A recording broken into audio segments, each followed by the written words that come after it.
المدرب صاحب 66 سنة الذي درب هناك في اسبانيا، درب كذلك في البرتغال، درب في تركيا، في فرنسا، في ايطاليا، المدرب الذي قاد منتخب ويلز في مناسبتين في على وكذلك كان قد درب ايضا ريال مدريد الفريق العظيم مرتين، ودرب ايضا ريال سوسيداد، سبورتنج لشبونه في البرتغال، وديبرتيفو لاكرونيا كذلك في اسبانيا، سانتاتيان الفرنسي، وكاتانيا لايطاليا، وايضا كما ذكرت كان قد درب كذلك منتخب ويلز في مناسبتين 78 حتى 83 عندما كان مدربا ولاعبا في نفس الوقت.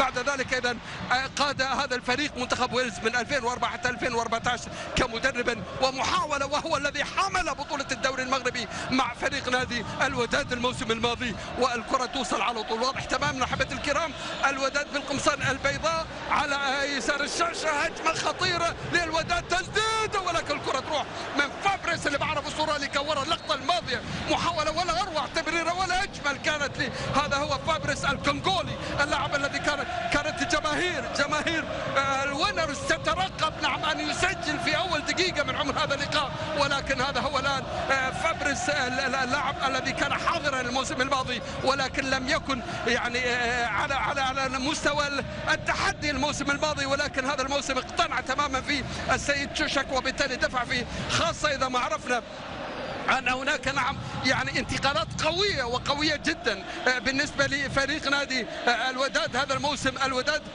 صرف رقم كبير حوالي $1 مليون للانتقالات للانتدابات، في المقابل الوداد استغنى عن إيفونا ب $2.5 مليون لصالح الأهلي المصري، أيضا أعار فريق نادي الفجيرة باكاري كوني لمدة سنة بحوالي تقريبا الرقم وصل إلى $1 مليون، وبالتالي الآن يستدعي وينتدب أسماء كبيرة وأسماء أخرى لتعويض تلك الانتقالات، وخاصة أنه هو أمام أيضا جملة من التحديات. أبرز تلك التحديات أنه سيلعب بطولة دوري أبطال إفريقيا بإذن الله، ونعرف تماما أن المغرب التطواني هو الفريق الذي يتألق الآن هنا على مستوى تلك البطولة الإفريقية، والذي كان قد فاز على الهلال في مباراة الرد بعدما كان قد تعادل في الذهاب هنا، وبالتالي الآن هو يبحث عن دور النصف النهائي على مستوى تلك البطولة. على كل حال الكرة تتلعب الآن، توصل ترجع مرة ثانية الآن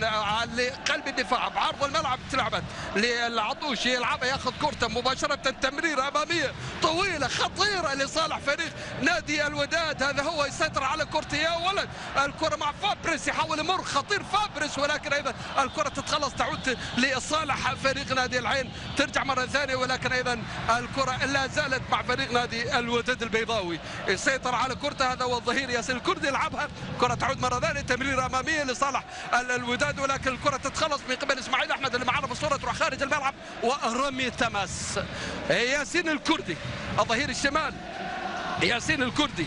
إذا ذكرت هناك الانتدابات الكبيرة وكبيرة جدا بالنسبة لفريق نادي الوداد، وهذا هو مختار سيسي على سبيل المثال، اللاعب الموجود والحاضر على دكة بدلاء فريق نادي الوداد، وهو اللاعب هداف مالي وكذلك هداف دوري أبطال إفريقيا، واللاعب القادم من نادي الملعب المالي هو الآخر موجود، هذا منصور أو مرتضى فال، الزامبي كاتب البحري، كل هذه الاسماء، ايتيدير كذلك من اكسير، طارق وناجم من شباب خنيفره، الحداد موجود وحاضر هنا على مستوى التشكيله من اكادير، زهير العروبي كذلك من الجديد المغربي، وهناك اسماء كثيره وكثيره جدا. على كل حال كره تتخلص، تعود توصل محاوله الان جهه ريان، ولكن ايضا تتخلص، يرجع مره ثانيه يبعدها فريق نادي الوداد، الكره تحت سيطرة صاحب القميص رقم 8 رضا الهجوج، لاعب منتخب المغرب الأولمبي. هناك 3 لعيبة موجودين على مستوى التشكيلة الرسمية الموجودة والحاضرة هنا في هذه المباراة، هم لاعبي منتخب المغرب المغرب الأولمبي. هذا هو رضا الهجوج، واحد من هذه الأسماء. وليد الكرتي كذلك من هذه الأسماء. هناك أيضا بن عاشور حارس المرمى، كذلك هو لاعب منتخب أولمبي. والكرة تتلعب أمامية الآن، محاولة عينوية ولكن تتخلص، تعود توصل سعيد النهالي يسيطر على كرته، ومحاولة الآن نعرف تماما أن العين كان قد عسكر هناك في النمسا ولعب 5 مباريات، نعم لم يكسب، خسر في 3، تعادل في مباراتين، واخر مباراه كانت امام فريق نادي السد كان قد تعادل معها مع السد القطري. محاوله من نص الملعب، دياكي يلعبها لعمر عبد الرحمن اللي سبقتها اكيد سمعته وشهرته، ومحاوله على الجانب اليمين بعرض الملعب خطيره، الكره تتخلص قدام الجول، هي في الجول، جول، تعود مره ثانيه، لا زالت خطيره قدام الجول، يا ساتر، ولكن الكره تتخلص، كره تتخلص، تعود محاوله كانت من جانب فريق نادي العين وتحديدا من جانب محمد فوزي اللي عمل العرضيه، كره كانت خطيره. شوف البدايه، هذه التمريره من دياكي لمحمد فوزي من الجانب اليمين، طلعها بعرض الملعب، محاوله كانت من حارس المرمى بن عاشور، بعد ذلك تتخلص، تعود توصل مره ثانيه لصاحب القميص رقم 9 اللي هو ايمانويل إيمينيكي اللي كان ورا اللقطه الماضيه، ولكن ايضا الكره تروح. على كل حال ايمانويل إيمينيكي صاحب القميص رقم 9، اللاعب النيجيري صاحب ال 35 مباراة دولية و16 هدف مع المنتخب النيجيري، اللاعب الذي كان قد دافع عن الوان مومبامالانجا بلاك في جنوب افريقيا وكذلك مع كاب تاون، اللاعب الذي تألق في الدوري التركي مع كاراباو سبورت ومع فنربخش كذلك، وكان ايضا قد تألق وتعملق مع سبارتاك موسكو في 55 مباراة و16 هدف، وهو من الاسماء الرائعة والرائعة جدا. والكرة على طول تعود الآن على الجانب الشمال، هذه هي الكرة مع اسماعيل يرد الحارس مرمى لخالد عيسى، يلعبها أمامية طويلة، كرة تترد توصل مرة ثانية، تعود لصالح فريق نادي الوداد من نص الملعب، لا زالت مع فريق نادي الوداد، هذا هو الآن ياخذها، حينقلها وين؟ ينقلها في نص الملعب، الكرة تعود مرة ثانية ورا ليوسف، لا والله هذا العطوشي يلعبها مباشرة من الصعيدي هناك ورا تماما ليوسف رابح على الجانب اليمين، تعود من نصير لرابح، تمرير أمامية وطويلة ولا زالت مع الوداد، ياخذ كرته يتقدم، خطيرة هذه من الجانب اليمين، هذا ورضا ياخذ كرته يحاول يمر، يحاول يطلعها بعرض الملعب، خطير هذه، عملها كروس يبعد حارس المرمى، لا زالت الخطورة قائمة من جانب فريق نادي الوداد، تسديد قدام 18 خطيرة وحطها في الجول، جول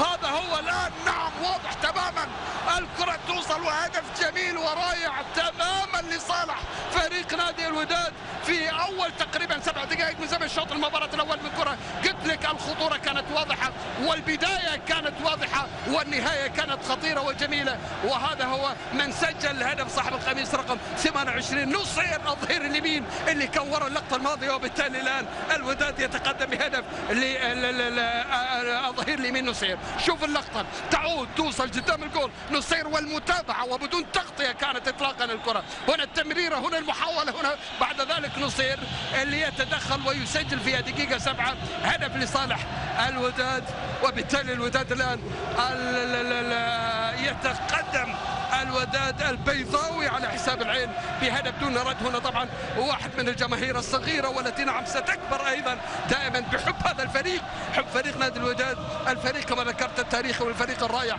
وصاحب القاعدة الجماهيرية الكبيرة وجماهير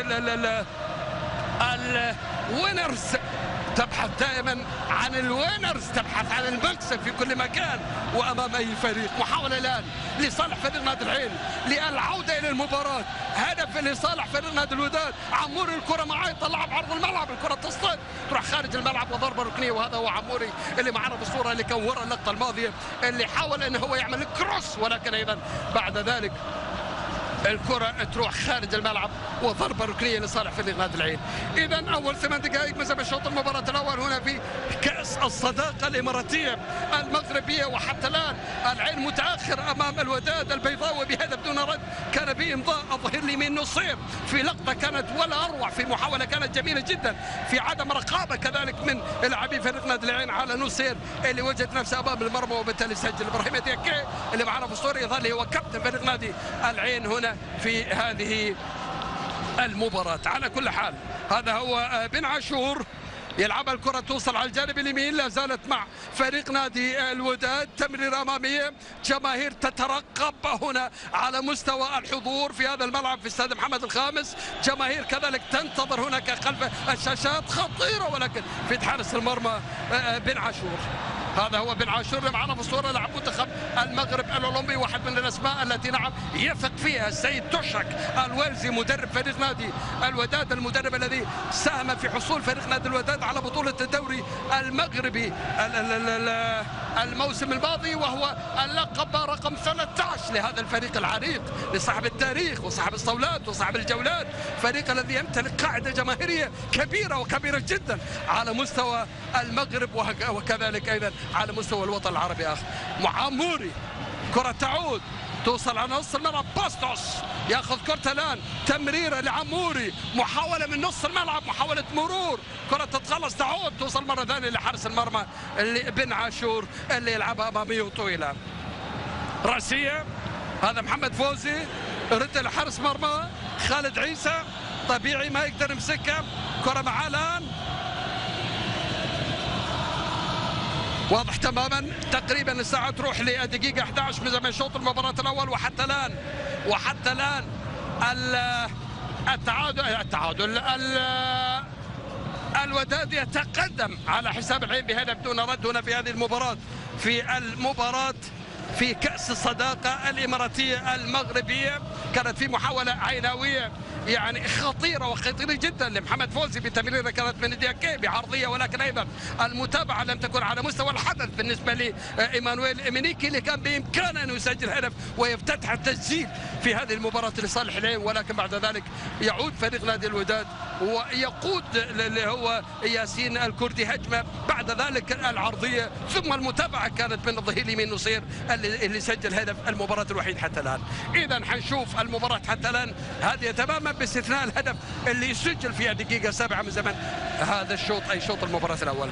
مهند العنزي، تمريرة على الجانب الشمال، سعيد المنهالي، كرة معاه على طول يلعبها، ولكن أيضا الضغط على ريان بابل. الكرة تعود توصل ترجع مرة ثانية تروح الكرة خارج الملعب. هنا واضح تماما احتياطي فريق نادي العين في هذه المباراة.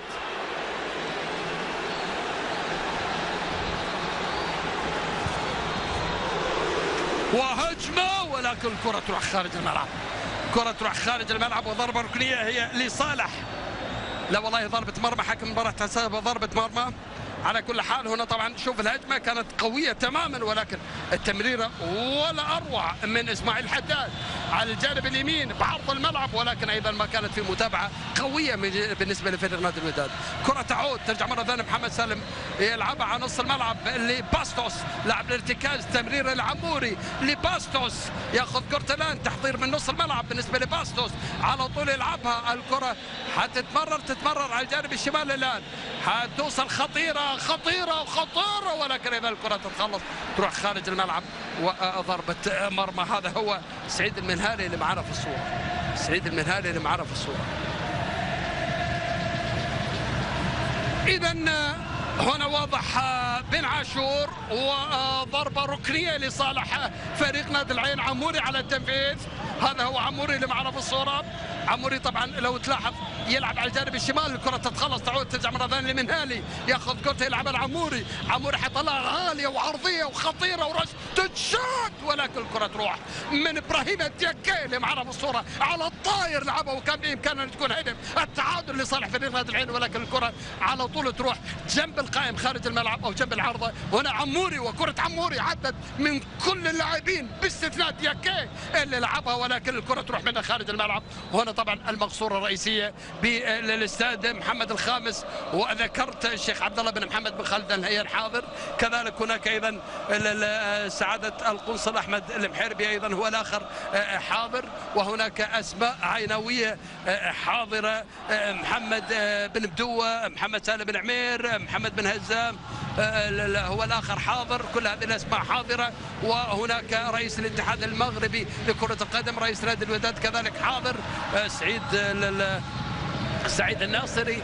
وعلى كل الكرة توصل لصالح فريق نادي الوداد المتقدم بهدف حتى الآن هنا في هذه المباراة. هذا هو العطوشي يلعبها بالخطأ، الكرة توصل لباستوس، تمريرة أمامية لصالح أوهو، خطيرة لا زالت. إيمينيكي يلعب على الجانب الشمال بعرض الملعب، يا ساتر، بعرض الملعب. إيمينيكي يلعبها جهة ريان بابل، ولكن الكرة تتخلص. وريان بابل بالمناسبة هو اللاعب الذي كان قد تألق مع المنتخب الهولندي في 43 مباراة دولية وسجل خلالها 5 أهداف، وهو حاضر الآن في هذه المباراة. الكرة تتخلص، ونعرف تماما أن بابل كان حاضرا كذلك مع المنتخب الهولندي في كأس العالم 2010 عندما خسر المنتخب الهولندي اللقب أمام المنتخب الإسباني بهدف كان بإمضاء النيستا هناك في جوهانسبيرغ، وهو اللاعب الذي كان قد تألق مع أياكس أمستردام وحمل مع ذلك الفريق 3 ألقاب، وكان حاضرا مع ليفربول، توتنهام وقاسم سبور التركي في الموسم الماضي عندما خاض 58 مباراة بقميص ذلك الفريق، سجل 14 هدف. كرة توصل لمحمد سالم العنزي، يلعبها الآن على نص الملعب، الكرة مباشرة لباستوس يلعبها على الجانب الشمال، الكرة تعود الآن لي الكوري، تمريرة لريان بابل على الجانب الشمال الآن، المنهالي بعرض الملعب، خطيرة قدام الجول، مش معقول تتخلص من أمام إيمانويل إيمينيكي. كرة ولا أخطر ولا أروع، كان بإمكان إيمينيكي أن يسجل هدف التعادل في اللقطة الماضية. العين يصل لمرمى فريق نادي الوداد في مناسبتين 3، العين بإمكان أن يسجل لو كان في شوية تركيز من جانب إيمينيكي في لقطتين في مناسبتين. الكرة تتخلص من جانب الرائع تماما اللي يلعبها، تمريرة ولا أخطر، والكرة حكم المباراة يقول ما فيها شيء، ولكن يظل يصفر ويحتسب خطأ نعم لصالح فريق نادي العين. وهذا هو الحارس بن عاشور اللي كان في اللقطة الماضية هو من عرقل يظهر لي المهاجم، وحيكون في انذار اكيد، بطاقة صفراء انذار لبن عاشور حارس مرمى فريق نادي الوداد البيضاوي المغربي، الفريق المتقدم حتى الآن على حساب العين الإماراتي بهدف. وهنا اللقطة الكرة كانت خارج الخط أكيد، خارج منطقة ال 18. لا والله العرقلة داخل ال 18 بالمناسبة، العرقلة تقريبا من وجهة نظري الشخصية هي داخل منطقة ال 18، ولكن بعد ذلك اللعيبة طلعت برا لأنها ما فرملت صح، طلعت برا الخط، ولكن يظهر لي اللقطة هي داخل منطقة ال 18. على كل حال حكم المباراة المصري السيد جهاد جريشة قريب تماما من الحدث. هنا واضح تماما الويزي جون توشك المدرب الذي بالمناسبة كان مدربا ولاعبا لمنتخب ويلز، كان ذلك في من عام 78 حتى 83، يعني عند صاحب البالين، وان كان يقولون صاحب البالين كذاب، ولكن هو نعم لم ينجح مع المنتخب الويلزي انه هو يودي منتخب ويلز الى كاس العالم، ولكن كان حاضرا. ثم بعد ذلك قاد منتخب ويلز ايضا من 2004 حتى 2014 قبل ان يكون مشرفا ومدربا لفريق نادي الوداد البيضاوي الذي حمل معاه الموسم الماضي بطولة الدوري، وهو المدرب الذي قاد منتخب نادي ريال مدريد مرتين على فكرة، ويكفي ان يكون مدرب لريال مدريد، اعتقد هذا كافي تماما. عموري يلعبها تضحك، جول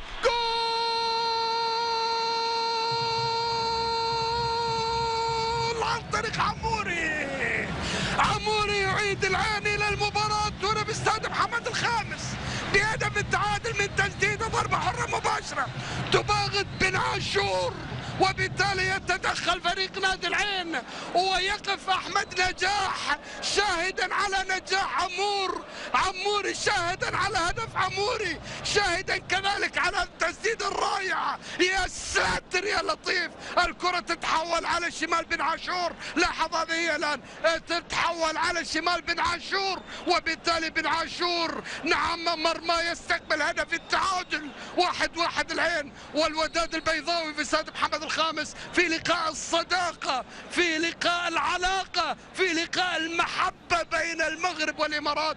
هنا واضح تماما جماهير، نعم هي جماهير إماراتية محبة ليست لعموري فقط بل للعين وللإمارات ولكل الإماراتيين، وبالتالي من هنا من المغرب لكم كذلك التحية، لكم تحية المحبة أيضا من المغاربة اللي هم بكل إخلاص نعم يحبون الإمارات، مثل ما الإمارات أيضا تبادل المغرب التحية. ألف تحية من المغرب إلى الإمارات والعكس تماما. تماما كذلك هو الصحيح. الكرة تعود 1-1 حتى الآن.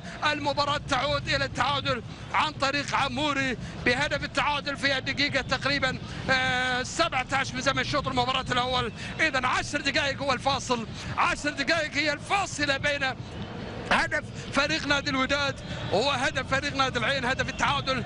دياكي الكرة معاه، محاولة مرور ولكن العرقلة وضربة حرة مباشرة هي لصالح فريق نادي العين، ودياكي تحديدا كابتن فريق نادي العين.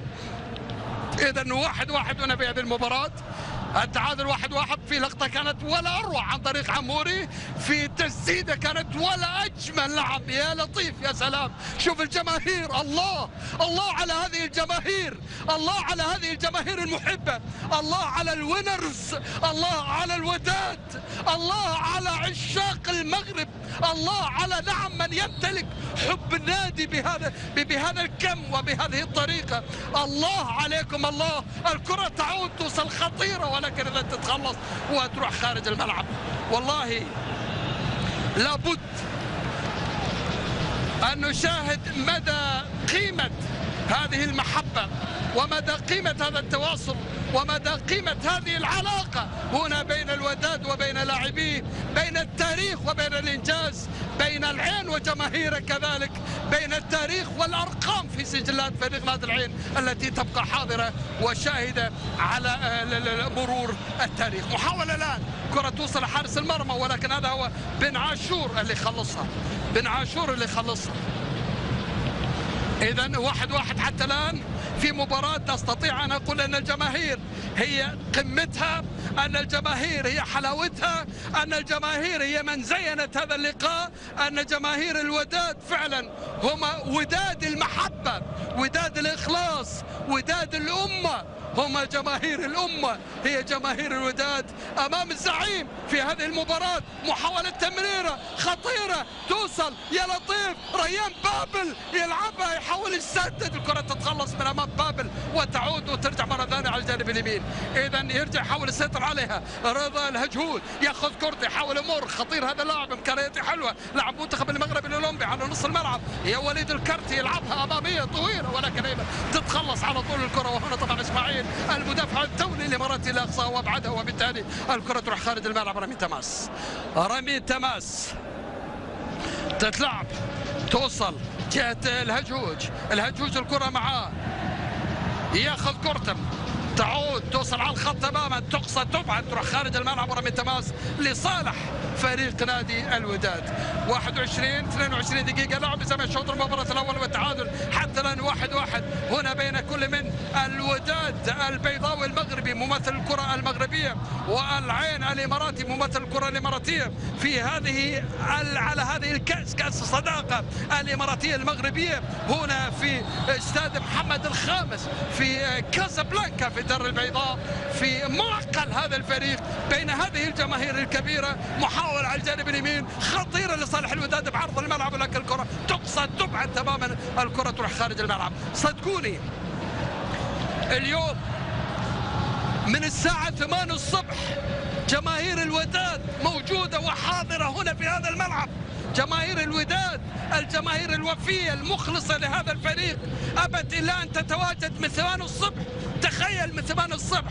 نعم وكان العين في محل حفاوة وترحيب كبير وكبير جدا، ليس فقط على مستوى هذه الجماهير المحبة والمخلصة ولكن أيضا على مستوى كذلك الجماهير المغربية كافة، إن كانت جماهير الرجاء أو أيضا جماهير الفرق الأخرى الموجودة والحاضرة دائما والتي تبقى الإمارات حاضرة معها بذكرى جميلة، مثل ما أيضا نحن كذلك كإماراتيين تبقى المغرب عندنا حاضرة بذكرياتها الحلوة. ويعني انت عارف العلاقة الإماراتية المغربية على مستوى كرة القدم علاقة كبيرة وكبيرة جدا يعني، وعلاقة زينتها الأيام وعلاقة أكدت مدى قوتها دائما وأبدا. يكفي اليوم فريق نادي العين يعني ضرب مثل في قمة الوفاء والإخلاص عندما قام بتكريم أسماء ونجوم رائعة. نعم، هنا في عقر دارهم، فأحمد نجاح كان على رأس المكرمين، رشيد الداودي كان على رأس تلك القائمة، سعيد الخرازي، الصحيت، سفيان العلودي، مصطفى شريف، كل هذه الأسماء نعم كانت قد كرمت قبل هذه المباراة. وبالتالي يعني أكد فريق نادي العين أنه دائما وأبدا لا ينسى من أوفى له، لا ينسى من دافع عن ألوانه، لا ينسى من أيضا خاض باسمه البطولات والمباريات وكان حاضرا في السجلات. كرة توصل على طول على نص الملعب، السعيدي الكرة معاه يلعبها توصل هناك ليوسف رابح، ياخذ كرته أمامية وطويلة جهة الهجود، ياخذ كرته يحاول يسيطر عليها، الكرة معاه، هذا هو يلعبها على الجانب اليمين اللي نصير ياخذها يطلعها بعرض الملعب، خطيرة ولكن اسماعيل يخلصها. الكرة تعود توصل على نص الملعب، لا زالت لصالح فريق نادي الوداد. على طول الكردي يسدد، الكردي كرة تتلعب، جول جول، فابريس الكونغولي يسجل هدف ثاني لصالح الوداد. الكونغولي الكونغولي فابريس اللي معنا في الصورة، هذا هو الآن واضح تماما. فابريس يحيي الجماهير في هذه اللقطة الرائعة في هدف ثاني لصالح الوداد. هنا طبعا المدرب السيد جون توشك أكيد سعيد تماما بهذه اللقطة، سعيد تماما بهذا الهدف. الجماهير الودادية تتجاوب مع اللقطة الماضية مع هدف ثاني لصالح الوداد بكرة عرضية على طول تتلعب من جانب فابريس. هذا هو الآن، لاحظ الكرة، فابريس على طول. الله، لاحظ كرة توصل دائما من الظهير الكردي ظهير الشمال على قدم فابريس، على راس لابجين فابريس، على راس حذاء فابريس يلعبها، صدق فينجر مثل ما يقول قبل، فينجر هو اللي يلعبها. وبالتالي هدف ثاني لصالح فريق نادي الوداد عن طريق فابريس. إذا فابريس الآن يعيد الوداد إلى التقدم بهدف. هذا هو فابريس اللي معنا في الصورة، يسجل هدف ثاني لصالح فريق نادي الوداد في الدقيقة الرقم 25 من زمن هذا اللقاء. وبالتالي 2-1 لصالح الوداد على حساب العين هنا في كأس الصداقة الإماراتية المغربية في استاد محمد الخامس هنا في الدار البيضاء في كازابلانكا. الكرة تتلعب على نص الملعب، لا زالت حتى الآن تتخلص ولكن في صفارة وخطأ وضربة حرة مباشرة تحديدا لصالح وليد الكرتي اللي معنا في الصورة، وهو لاعب أيضا منتخب المغرب الأولمبي. هنا الجماهير المغربية وتحديدا الجماهير الوداد هي الحاضرة الأكبر طبعا في هذه المباراة، والتي تتجاوب تماما مع هذا اللقاء بأهازيج، بتشجيع، بمناورات ولا أروع، نعم، بترديدات ولا أحلى، بأغاني ولا أجمل نسمعها دائما وأبدا من جانب هذا الجمهور الرائع. إذا في صفارة وفي خطأ، وهذا هو الريان بابل الهولندي اللي ذكرت انه هو دافع عن الوان المنتخب الهولندي في 43 مباراة، سجل 5 أهداف، وبالمناسبة هو لعب تقريبا في كل المنتخبات السنية الهولندية. كرة تتلعب، ترجع مرة ثانية، هجمة مرتدة الآن لصالح فريق نادي الوداد، يحاول مرتد تخلص، كرة تعود توصل على الجانب الشمال، يرجع مرة ثانية يحاول يسيطر عليها،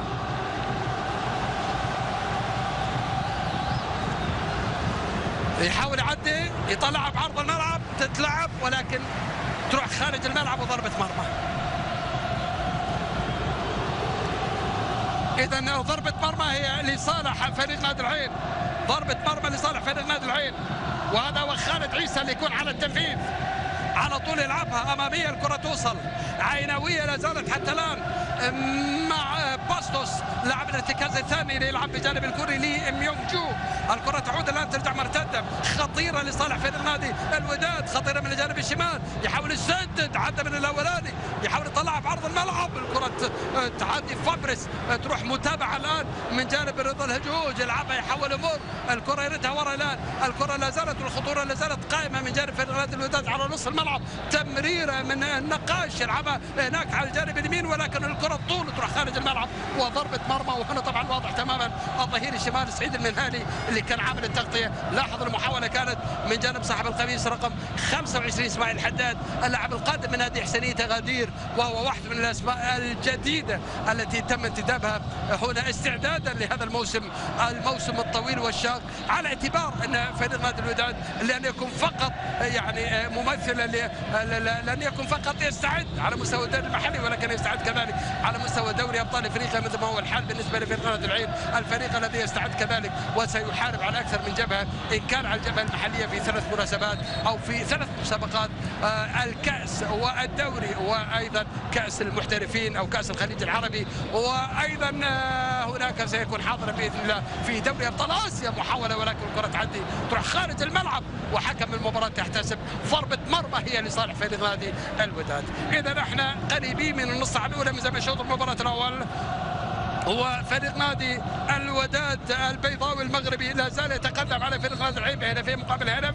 سجل الوداد الهدف الاول في الدقيقه 7 عن طريق نصيره، ثم بعد ذلك ادرك عموري هدف التعادل في الدقيقه 17 قبل ان يسجل فابيوس في الدقيقه 25 هدف الوداد الثاني، وبالتالي النتيجه تبقى حتى الان لصالح الوداد البيضاوي بهدفين مقابل هدف هنا في كاس الصداقه الاماراتيه المغربيه، هو برعاية القدرة القابضة. وشفنا تغطية كانت سبقت هذه المباراة، تغطية شاملة جميلة رائعة، نعم، وهناك أيضا متابعة كذلك من جانب هذه الجماهير. وكما ذكرت فريق نادي العين يستعد أيضا للدوري، يستعد كذلك على مستوى دوري الأبطال، وبالتالي أعتقد أن أمام اختبارات وأمام مناسبات حتكون جدا صعبة، وإن كان هو على مستوى كل الأحداث يستعد على مستوى كل المناسبات، نعم، يكون حاضرا على مستوى كل البطولات، يكون منافسا.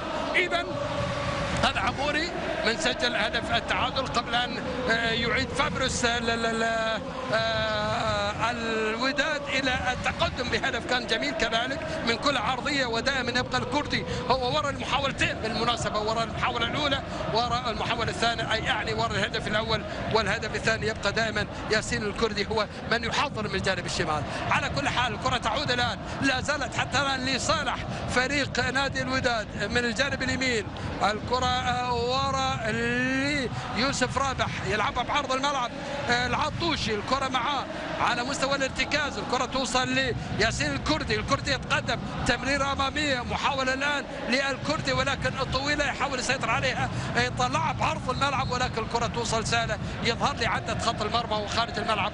وهنا كانت المحاولة من جانب الكردي، وكذلك المتابعة كانت من جانب محمد فوزي، والكرة تروح ضربة مرمى. عموري يلعبها أمامية الآن طويلة تماما على ريان بابل، كرة تروح خارج الملعب، والرمي تماس لصالح الوداد البيضاوي. الوداد البيضاوي الذي كما ذكرت حمل 18 لقب على مستوى كل البطولات، 13 لقب على مستوى بطولة الدوري المغربي آخر الموسم الماضي. هناك أيضا سبق أن هز كأس العرش، أي رفع كأس العرش 9 مرات، وكأس جلالة الملك. وهنا أيضا على مستوى كذلك الكأس الكؤوس الإفريقية في 2002 كان بطلا على تلك المسابقة، على مستوى دوري أبطال إفريقيا في 92 كان هو الذي حمل تلك البطولة، وهي البطولة الكبيرة والكبيرة جدا على مستوى القارة، مثل ما أيضا فريق نادي العين هو الذي حمل هذه البطولة، يعني بطولة دوري أبطال آسيا عام 2003، وهي البطولة التي تساوي بطولة أيضا دوري أبطال إفريقيا. على كل حال هنا الجماهير الآن بدأت تولع الأضواء، على اعتبار دخلنا الآن في الليل، وبالتالي يعني منظر جميل وجميل جدا. المخرج لو يعطينا حنشوف شلون جميل هذا المنظر. الكرة على الجانب اليمين، محاولة للوداد خطيرة، ولكن يرجع مرة ثانية يبعدها باستوس، الكرة تعود ترجع توصل لعموري يحاول يسيطر عليها، الكرة معاه تتخلص من أمامه وتعود، ولكن توصل لحارس المرمى لخالد عيسى اللي يسيطر عليها.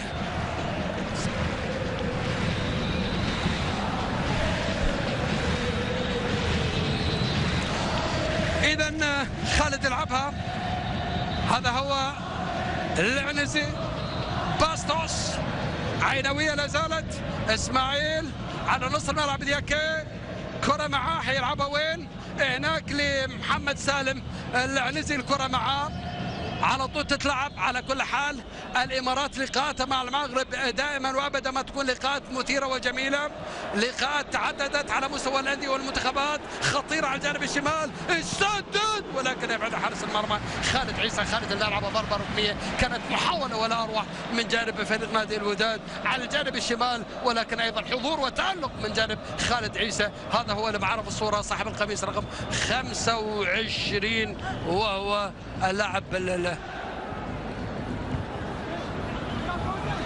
الحداد. على كل إذا رمي تماس هنا الكردي يلعبها داخل منطقة 18، خطيرة الكرة تتخلص على طول من أمام نقاش، وحكم المباراة يظهر يحتسب. لاحظ يعني تقدم، لكن بعد ذلك اذا تتخلص.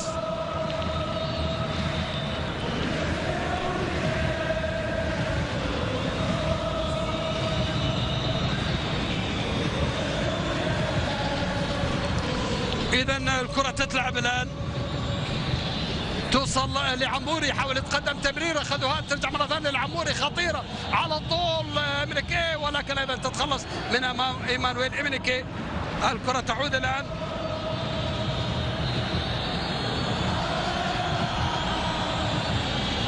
لصالح فريق نادي العين، خطيره هذه ولكن تتخلص، يرجع مره ثانيه يبعد المدافع خارج الملعب، ورمي تماسي لصالح فريق نادي العين، رمي تماس لصالح فريق نادي العين. 35 دقيقه لعب من زمن شوط المباراه الاول، 10 دقائق تفصلنا عن نهايه زمن شوط المباراه الاول، وحتى الان الوداد البيضاوي يتقدم على العين الاماراتي هنا بهدف مقابل هدف في كاس الصداقه الاماراتيه المغربيه. رمي تماس الان، محمد فوزي على رمي التماس لعموري، يحاول يكسب، نعم يكسب رمي التماس الان لانه كان تحت ضغط لاعبين اثنين، وبالتالي اخذ تماس لصالح فريق نادي العين. محمد فوزي يلعبها لعموري، عموري يحاول يتقدم، عموري يلعبها لمحمد فوزي على طول ورا، الكره ترجع لباستوس، تمريره اماميه الان، محاوله ولكن الكره تبعد ما توصل خارج الملعب، وضربه ركنيه لان اصطدت في اللي معنا في الصوره صاحب القميص رقم 4 السعيدي، لاعب ارتكاز فريق نادي الوداد البيضاوي هو من اقصاها ابعدها خارج الملعب، ضربه ركنيه لصالح فريق نادي العين. عموري على تنفيذ، يلعبها الكره توصل لدياكي، تمريره جهه لي يحاول يمر، يردها لدياكي، الخطوره لا زالت قائمه، دياكي يعدي يلعبها لي مره ثانيه، عموري يحاول يمر، كره تتخلص من امامه، تعود هجمه مرتده الان من نص الملعب، هذا السعيدي يتقدم الان من نص الملعب، السعيدي يمرر طويل هناك جهه فابريس، خطيره من جانب فابريس، اوهو فابريس مش معقول، الكره تتلعب على طول ولكن تروح خارج الملعب، ضربه مرمى، محاوله ولا اخطر ولا لقطه ولا اجمل، وهجمه ولا اقوى كانت عن طريق فابريس بتمريره من السعيدي. لاحظ البدايه، السعيدي على طول عمل تمريره خطيره جميله للكونغولي فابريس، يتقدم فابريس، حاول يمر، مضغوط عليه ولكن ثقه الكونغولي، التمريره بعرض الملعب،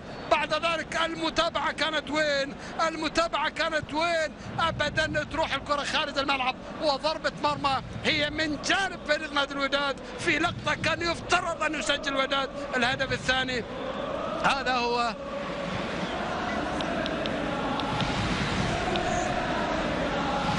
الحداد.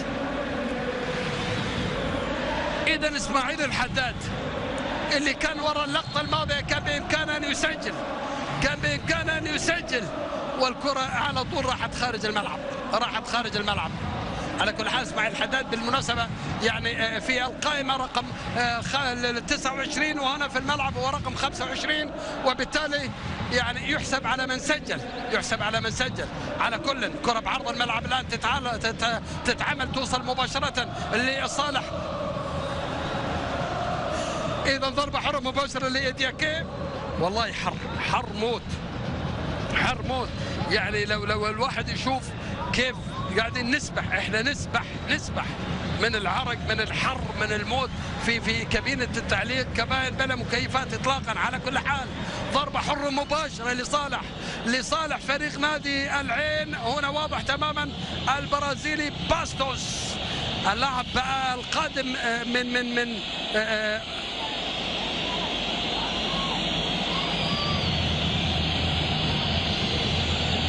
نادي فاسكو دي جاما، اللاعب الذي لعب لأندية أندهوفن الهولندي، بنفيكا البرتغالي، وسيرفيت جنيف السويسري.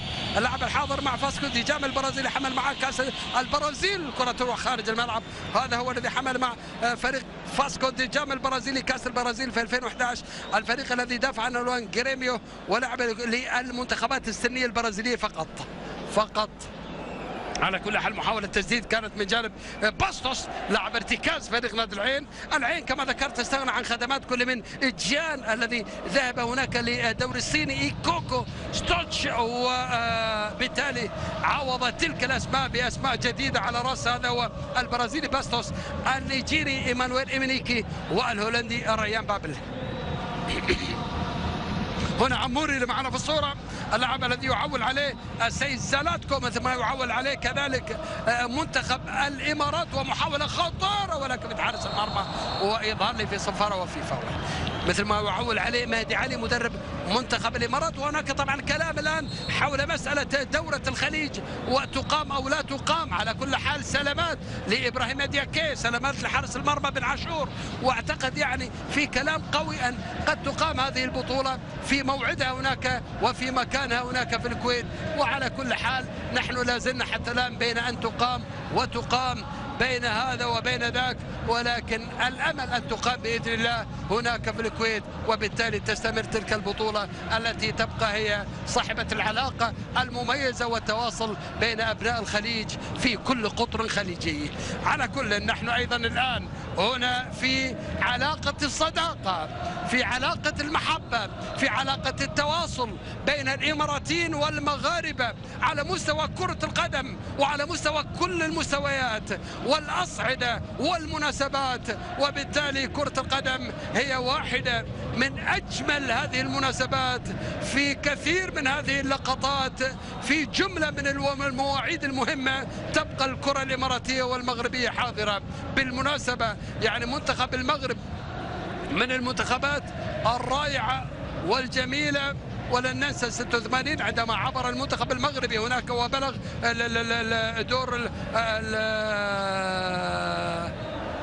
دور الثمانية، وأقصي بعد ذلك عن طريق المنتخب الألماني بهدف دون رد. وبعد ذلك يبقى واحد من الأسماء الصعبة والأسماء الجميلة، وكثير من تلك الأسماء أكيد يعني زينت الكرة المغربية وأبقت العلاقة إماراتية مغربية. فعلى كل حال يعني فريق نادي الوداد من الفرق التي منحت الكرة المغربية أسماء خطيرة وجميلة. هناك بودربالة، شتوكي، وبادو الزاكي، واحد من أفضل حراس مرمى الوطن العربي، محمد الصحراوي، رشيد الداوودي بالمناسبة اللاعب الذي تألق هناك في الأندية الإماراتية مع العين مع الوصل، والذي كان قد تألق مع شباب السعودي، واللاعب الذي نعم يعني قدم أروع ما قدم في جملة من المناسبات، واللاعب الذي حمل مع فريق نادي الوداد 3 بطولات على مستوى الدوري، كأس العرش مرة، كأس الأندية العربية، دوري أبطال أفريقيا في 92 كان حاضرا في تلك المناسبة. وهناك أيضا الحسن برامي، محمد بن شريف، نور الدين النبت، كل هذه الأسماء بالمناسبة هي أسماء قدمها فريق نادي الوداد، الفريق الذي دائما وأبدا ما يدفع بأسماء جميلة تمثل الكرة المغربية وتكون سفيرة كذلك الكرة المغربية أين محلت. وبالتالي يبقى هذا هو النادي، هو نادي يحتضن الأسماء ويدفع بها إلى الأمام لتكون حاضرة محليا عربيا أوروبيا، وهذا هو الجميل. إذن هو بوابة الشهرة دائما وأبدا. رمي تماس الآن مثل ما هو الحال بالنسبة لفريق نادي العين، بوابة الشهرة كذلك هناك في العين وفي الإمارات، وبالتالي إن شاء الله تبقى المحبة تتواصل ويبقى كذلك وتبقى العلاقة موجودة وتبقى الانتصارات هي العنوان لهذه الفرق. على كل كرة توصل الآن ولكن تروح خارج الملعب. رمي تماس خارج الملعب ورمي التماس. احنا على بعد اقل من دقيقتين عن نهايه الوقت الاصلي لجميع شوط المباراه الاول، وحتى الان فريق نادي الوداد يتقدم على العين الاماراتي بهدفين مقابل هدف. محاوله الوداد خطيره لا زالت قائمه، لا زالت على طول هناك على الجانب اليمين، يحاول يمر كره معاه، يحاول يطلعها بعرض الملعب مره ثانيه، يرجع فيها على طول، ممكن يضغط عليه ياخذ كرته. اوه خطيره يا ولد، شوف الجماهير شلون تجاوب. الكره لا زالت تحت اقدام فريق نادي الوداد من نص الملعب، توصل السعيدي، ياخذ كرته الان السعيدي، حيلعبها لوين؟ مضغوط على السعيدي، تتخلص من امامه، ترجع هجمه مرتده، هجمه مرتده منكي يلعبها لابراهيم دياكي، كره توصل لعموري، هجمه الان عموري يتقدم يلعبها، اوه يا ساتر يا لي هي لك مش لي يا لطيف. انا بالتعادل 2-2، لقطه ولا اجمل والتسديده ولا اروع. هذا بالتعادل، هذا ولي هي لك مش لي. يا سلام يا سلام يا سلام، الكوري الجنوبي لي يتالق يتعملق بتسديده ولا اروع. كره مرتده الان لصالح فريق نادي العين، يسدد ليه هدف التعادل 2-2 في لقطه ولا اجمل. عمور الملك مرر للي الرايع يسدد، الكره توصل على طول، والكره تقول لبن عاشور باي باي هرجك بن عاشور، باي باي بن عاشور.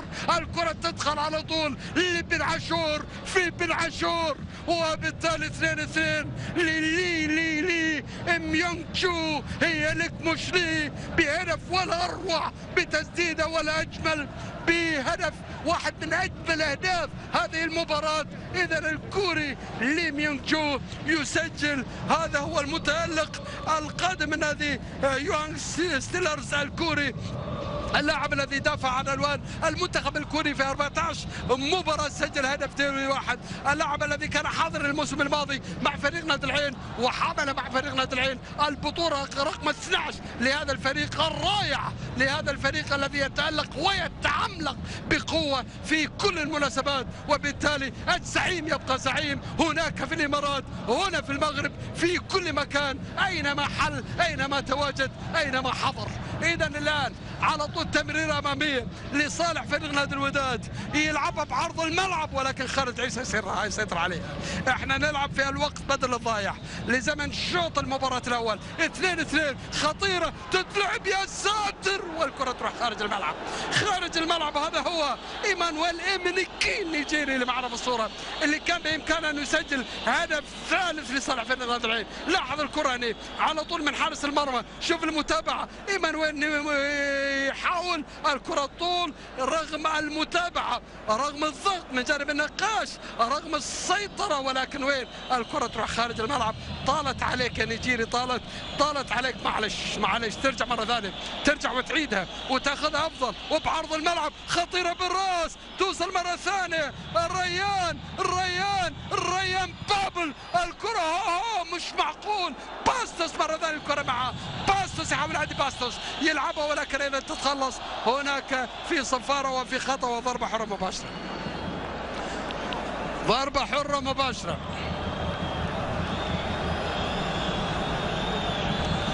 ضربة حرة مباشرة لصالح فريق نادي الوداد. لاحظ المحاولة، شوف المتابعة، بعد ذلك يعني دياكي لو سندها صح كان بإمكانه أن يسجل هدف ثالث لصالح فريق نادي العين. على كل حال بالتعادل 2-2. الآن واضح تماما أحبة الكرام، فريق نادي العين الزعيم على يمين الشاشة بالقميص البنفسجي، وعلى يسار الشاشة هذا هو الوداد، وداد الأمة، الوداد البيضاوي، على يسار الشاشة بالقميص الأبيض. ويظهر لي الفريقين حتى الآن، حنشوف إذا كان هناك تعديل على مستوى التشكيل. يظهر لي يلعبون بنفس الأسماء التي بدأوا وأنهوا في الشوط المباراة الأول.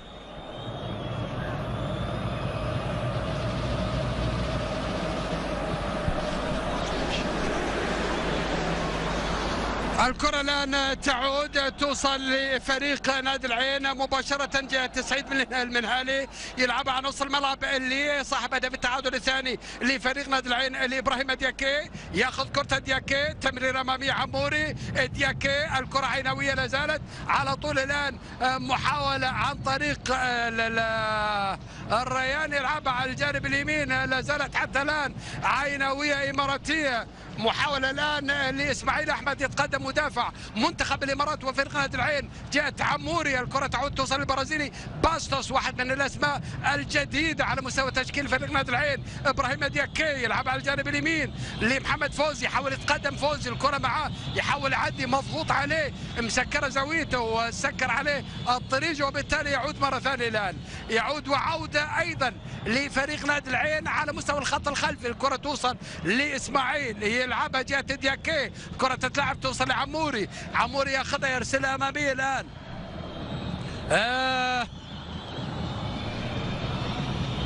محاولة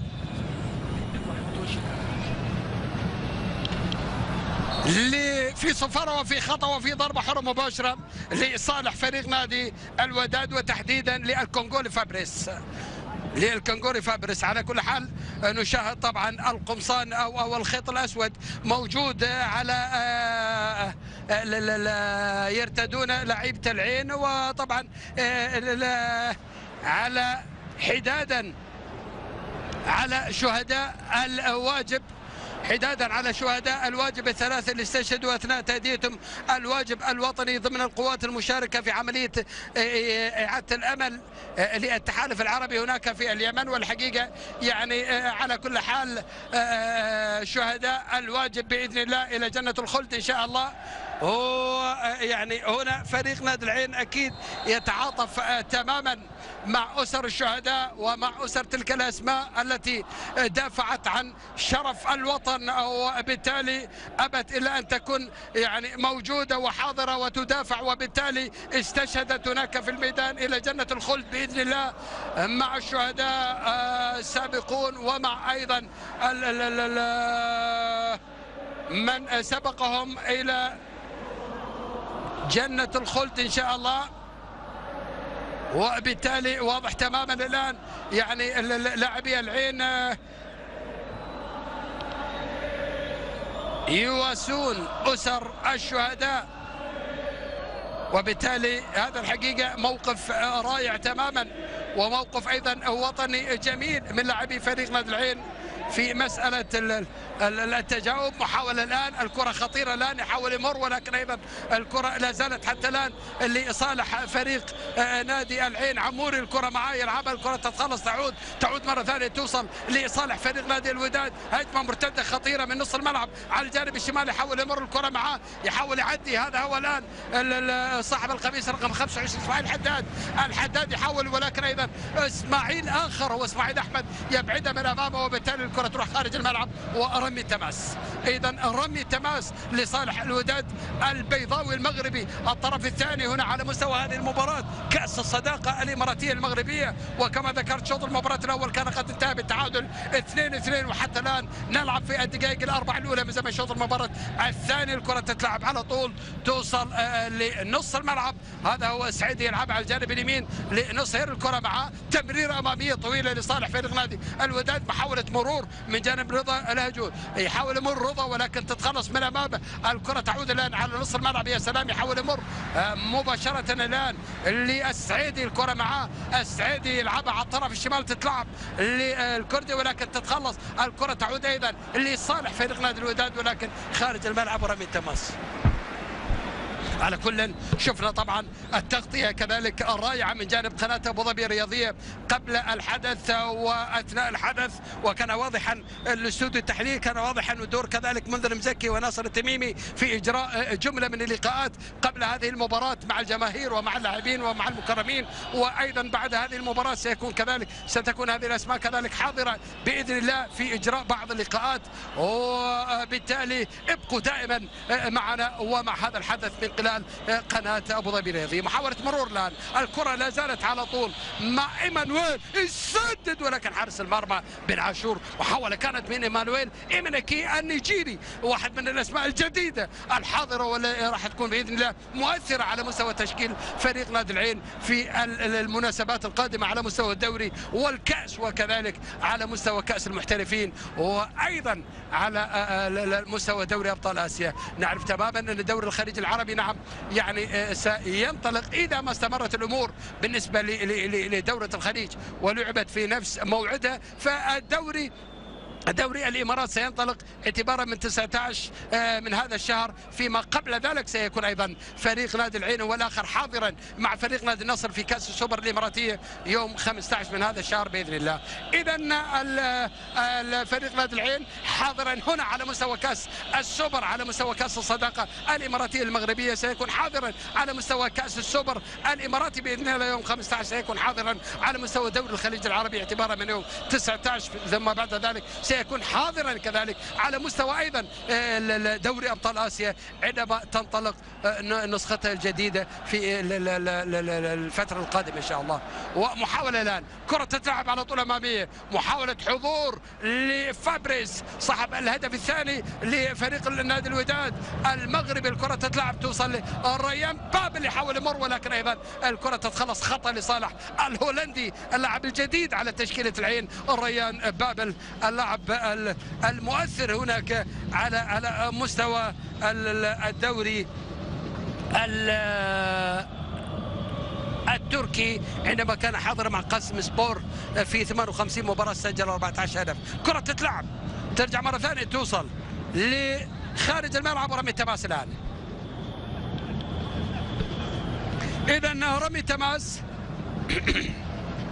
هذا المنهالي يلعبها للي الريان بابل، المنهالي كرة توصل على طول باستوس، تتمشى تمشي توصل لاسماعيل، تتلعب جهة عموري، تمرير اماميه الان يا ولد على ابراهيم دياكي، يلعبها لريان بابل، تتخلص من امامه على طول، خلصها ويلعبها اماميه طويله الان خطيره، ولكن ايضا يرجع مره ثانيه اسماعيل يا ولد ثقه في النفس، وعلى طول يسيطر عليه، يلعبها لسعيد بن الهلالي واحد من الاسماء الجميله القادمه الصاعده الواحده باذن الله على مستوى تشكيل فريق نادي العين. كره توصل على الجانب اليمين، محاوله مرور لرضا الهجوج، يلعبها الكره تعود الان لوليد الكارتي، يلعب على نص الملعب جهه السعيدي، سعيد الكره معاه، الكره لا زالت مع العطوشي، العطوشي يلعب على الطرف الشمال الان هي الكردي، العطوشي الكره مع الوداد البيضاوي او الوينرز الجماهير، جماهير الوداد الان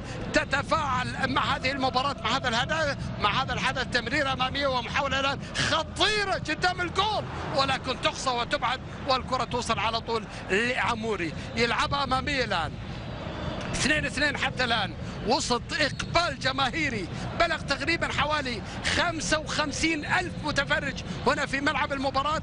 هذا يؤكد مدى قيمة هذه المباراة، مدى قيمة فريق نادي العين كذلك بالنسبة للجماهير المغربية، مدى قيمة أيضا هذا الفريق فريق الوداد ومدى شعبيته وجماهيريته التي تؤكد أنها نعم هي الجماهير الكبيرة والرائعة والحاضرة والمتحضرة في كل المناسبات، والتي دائما وأبدا ما تبقى فاصل مهم جدا وتعزف كذلك أناشيد الفرح وألحان وأنغام جميلة تتأثر فيها وتتجاوب مع اللاعبين.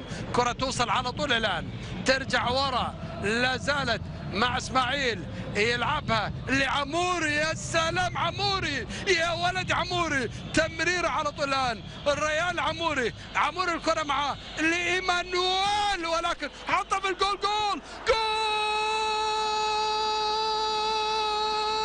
بنيران صديقة، نيران صديقة، بنيران صديقة يتقدم فريق نادي العين بهدف ثالث عن طريق مدافع نادي الوداد، يتقدم فريق نادي العين.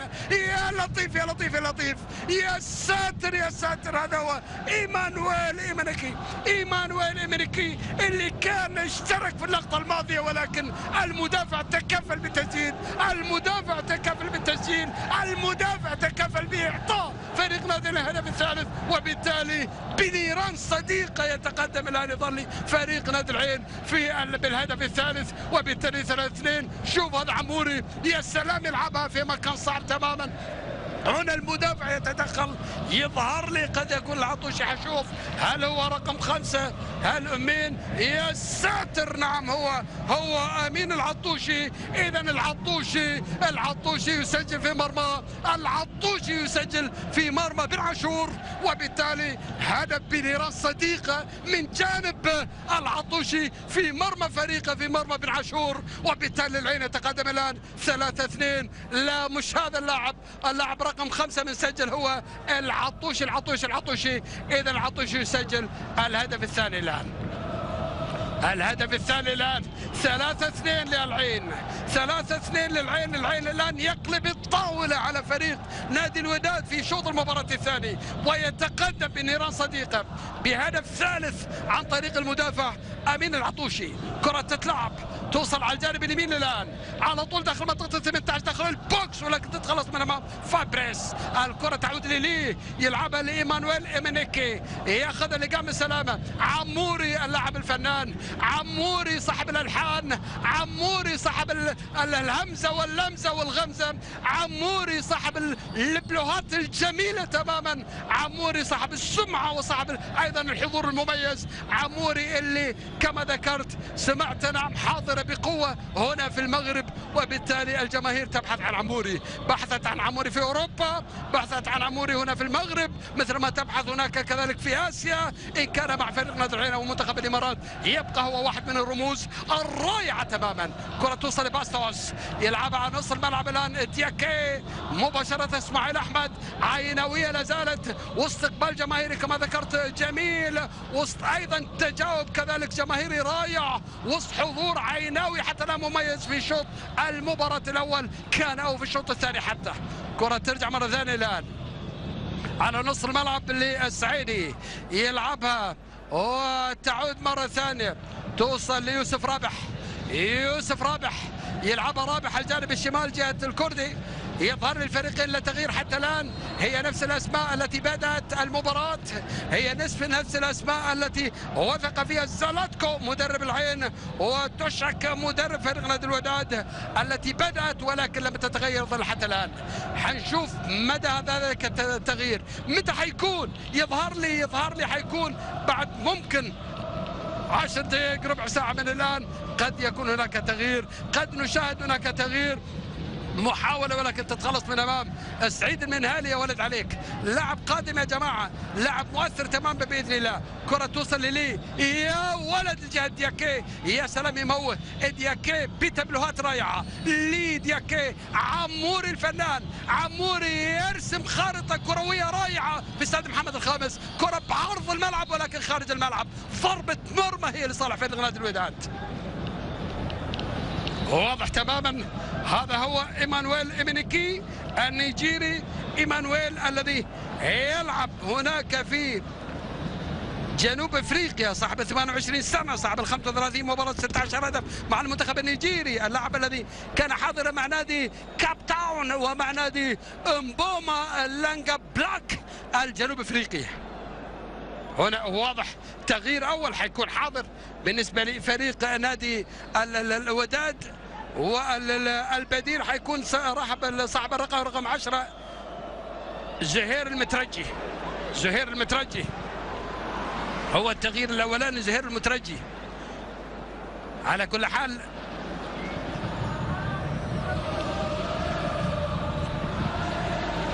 ورا العطوشي لحارس مرمى بن عاشور، على طول يلعبها يوسف رابح على نص الملعب. الان لا زالت الكره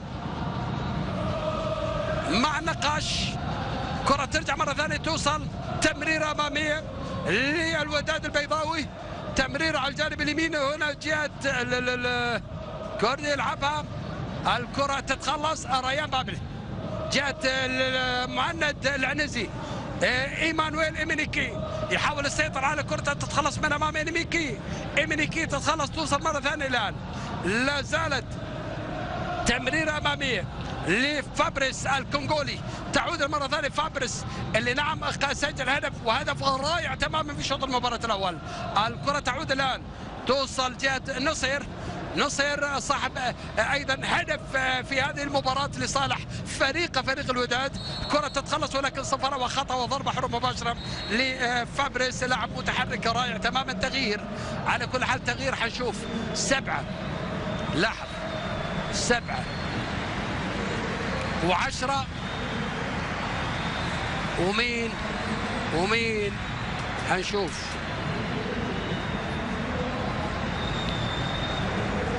إذا 25 طلع،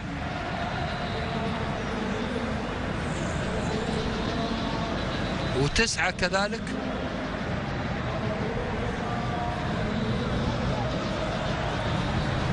ثمانية طلع. نشوف البدلاء طبعا، نشوف البدلاء على كل حال، نشوف البدلاء أكيد الآن بالنسبة لفريق نادي الوداد. عمل 3 تغييرات بالمناسبة، عمل 3 تغييرات. والكرة الآن محاولة مرور ولكن أيضا طول تروح خارج الملعب وضربة ركنية. إذا 7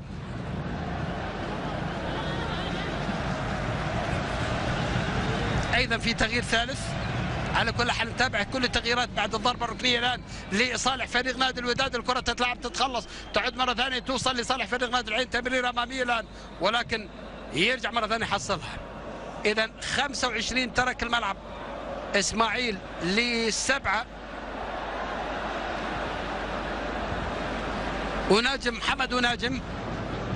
محمد وناجم هو بديل أول، ثم بعد ذلك هذا هو 8 يترك الملعب ل10. رضا الهجهوج يترك الملعب ل10. 10 هو زهير المترجي،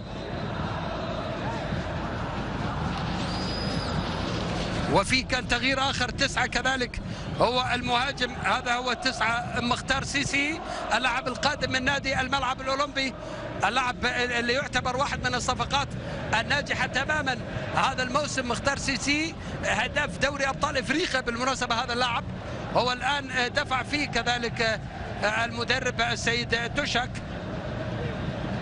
إذا سيسي هذا هو مكان 21، سيسي مكان فابرس. سيسي من مالي، وبالتالي 3 تغييرات عملها المدرب السيد توشك. عمل 3 تغييرات، فيما حتى الآن السيد زلاتكو يلعب بنفس الاسماء التي بدا فيها المباراه. محاوله على طول من جانب ايمانويل، يلعب داخل البوكس، الكره ما توصل، ترجع مره ثانيه تسديده خطيره ولكن تصعد تروح خارج الملعب وضربه ركنيه. هذا هو ابراهيم دياكي اللي كان ورا اللقطه الماضيه، ورا التسديده الماضيه، الكره تروح خارج الملعب وضربه ركنيه. اذا 3 تغييرات عملها السيد توشك. هذا هو محمد وناجم يعوض اسماعيل حداد، هناك ايضا زهير المترجي يعوض رضا الهجهوج. في المقابل كذلك تغيير ايضا ثالث، فابريس يترك الملعب للمالي سيسي، مختار سيسي، وهو اللاعب القادم من نادي الملعب المالي. وضربة ركنية تتلعب خطيرة ولكن حكم المباراة، شايف حكم المباراة يعيد اللقطة مرة ثانية ويعيد اللعبة لأن كان في التحام بين اللاعبين. وبالتالي الآن يعني لاحظ باستوس يحاول يدور بين اللاعبين، عموري على التنفيذ. ضربة ركنية تتلعب الكرة خطيرة، هذه خطيرة لا زالت ولكن في صفارة وفي خطأ لصالح فريق نادي الوداد المتأخر أمام فريق نادي العين هنا في هذه المباراة. كأس الصداقة الإماراتية المغربية 3-2 بعدما كان فريق نادي الوداد هو من يتقدم، العين يتعادل، ولكن شوط المباراة الأول انتهى 2-2 بعدما كان كما ذكرت الوداد يتقدم ثم العين يعادل ثم يتقدم الوداد ثم يعادل العين. ولكن في الشوط الثاني بنيران صديقة عن طريق العطوشي اللي سجل في مرماه هدف العين الثالث وهجمة الآن أمامية تتلعب، الكرة تعود على نص الملعب، على مستوى نص الملعب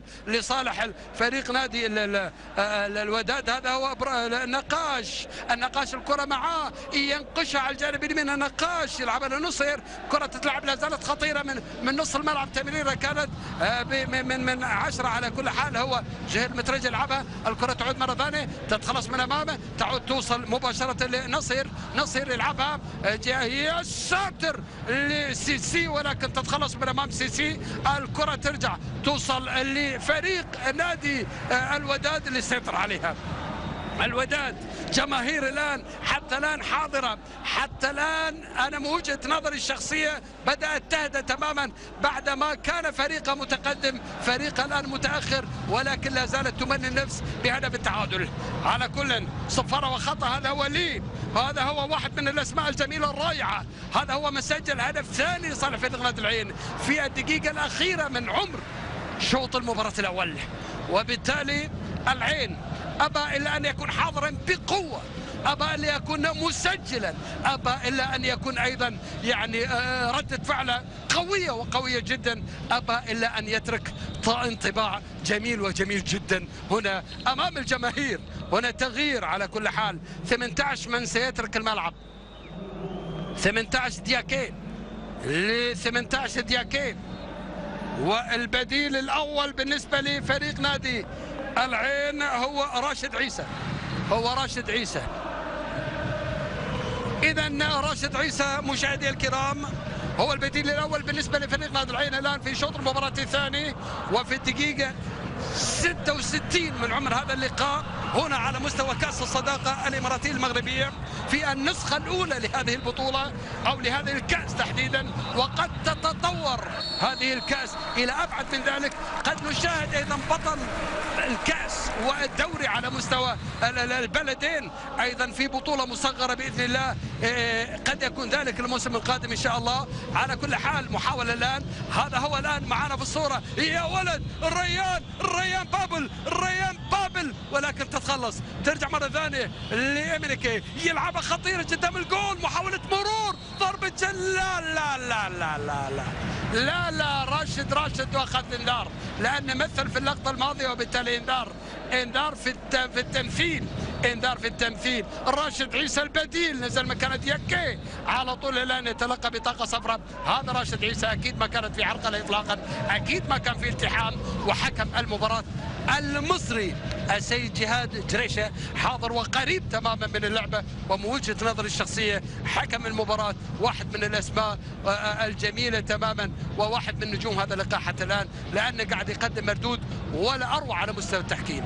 الكرة تروح خارج الملعب ورمي التماس الآن خارج الملعب ورمي التماس. على كل حال يعني العين لأول مرة يقابل الوداد، ولكن سبق أن قابل أندية مغربية أخرى، أبرزها الرجاء قبل 8 سنوات تقريبا. كانت هناك بطولة حبية كان أيضا العين طرف فيها، وتمكن من الحصول على تلك البطولة على حساب فريق نادي الرجاء بركلات الترجيح.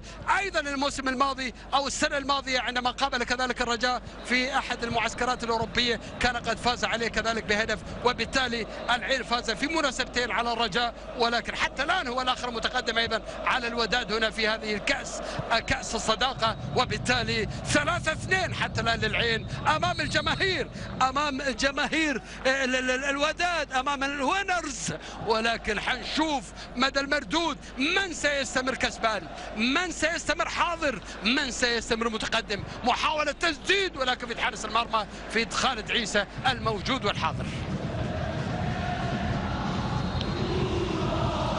هذا هو خالد عيسى اللي معنا بالصورة، خالد عيسى المغرب، وما أدراك ما المغرب على مستوى كرة القدم، أسماء رائعة، تاريخ عظيم، مردود ولا أروع على مستوى كأس العالم. دائما وأبدا تبقى يعني المغرب والكرة المغربية هي الحضر الأكبر، ويبقى الجمهور المغربي كذلك هو الذي يتذكر أسماء جميلة وجميلة جدا، كانت قد سطرت حروف من ذهب على مستوى الكرة المغربية.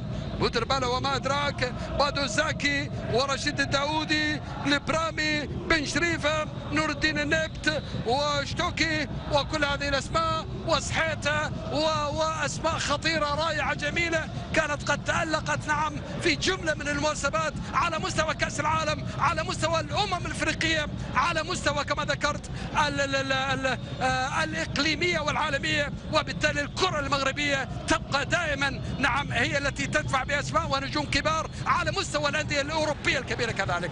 الكرة تعود الآن خطيرة من جانب زهير، يحاول يمر كرة تتخلص من أمامه، يرجع حصلها باستوس السلام عليك، يلعبها للعيناوي الجميل عموري. الكرة تتخلص الآن، تعود للوداد بالجانب الشمال، يحاول يتقدم الكرة معه، هذا هو محمد وناجم. محمد وناجم ينجم ولا ما ينجم ولا لا في هذه المباراة، يقدم شيء يترك انطباع عند الجماهير، جماهير الوينرز. الكرة تعود الآن، عموري هجم مرتدة، يا سلام عليك عموري، يحاول يمر ولكن تتخلص من أمامه. الكرة تعود الآن لصالح الوداد من جانب الشمال، يحاول يعدي حكم المباراة، يقول فيها خطأ، يقول فيها فاول، يقول فيها ضربة مباشرة، ضربة حرة مباشرة لصالح فريق نادي الوداد. هذا هو الآن عجب، هذا محمد عبد الرحمن، هذا إذا شفت محمد عبد الرحمن فمعناته حتشوف العجب، لأنه حيقدم بإذن الله العجب هنا بإذن الله. العجب يبقى دائما حاضر، وإن كان هناك عموري كذلك. عجب في عجب، فلا عجب إذا ما شفنا عجب يتألق مع عموري في يعني لقاء كل عجب في عجب. يا سلام عليك. محاولة الآن الكرة، هذا هو اسماعيل كابتن فريق نادي العين بخروج ابراهيم دياكي بعدما دخل راشد عيسى مكانه. الكرة تروح خارج الملعب الآن ورمي تماس. إذا تغيير 49. هذا هو الآن الريان بابل يترك الملعب لمحمد عبد الرحمن. إذا التغيير الثاني بالنسبة للسيد زالاتكو مدرب فريق نادي العين الذي سحب الهولندي ريان بابل ودفع بالدولي الإماراتي محمد عبد الرحمن. قبل ذلك كان تغيير أيضا راشد عيسى لعوض دياكي.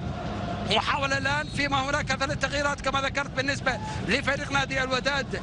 مدرب الوداد الويلزي توشك، اسم كبير وتاريخ كبير وعظيم تماما على مستوى المنتخبات والانديه الاوروبيه. هذا المدرب ايضا عمل 3 تغييرات في شوط المباراه الثاني على مستوى فريقه وعلى مستوى التشكيل، ودفع بسيسي اللاعب الجديد المالي مكان فابريس، دفع كذلك بمحمد وناجم مكان اسماعيل حداد، دفع واسماعيل حداد من الاسماء الجديده على تشكيله كذلك الفريق الوداد، والذي قدم مردود طيب تماما على مستوى شوط المباراه الاول وعلى مستوى الربع ساعه الاولى من زمن شوط المباراه الثاني. بعد ذلك اذا سحب كل من رضا الجوج ودفع بسهير المترجي. كل هذه الاسماء هي وكل هذه التغييرات هي اللي اجراها المدرب لتعديل النتيجه والعوده بفريقه الى المباراه، على اعتبار ان حتى الان الوداد متاخر 3-2 في هذه المباراه الاحتفاليه على مستوى كأس الصداقة المغربية الإماراتية هنا بين الوداد المغربي المتأخر أمام العين الإماراتي المتقدم 3-2 أمام هذه الجماهير العريضة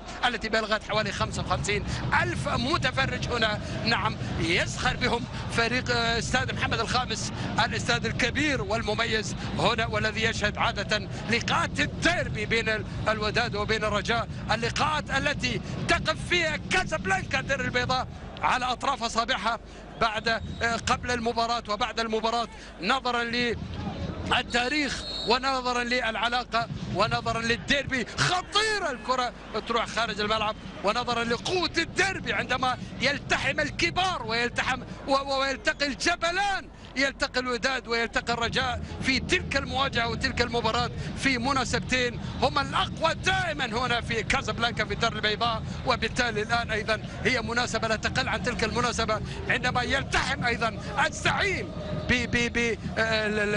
على طول الكرة تتخلص بوداد الأمة. ومحاولة الآن والكرة تتلعب، ترجع مرة ثانية، التغطية من جانب فريق نادي الوداد، كرة توصل على الطرف الشمال.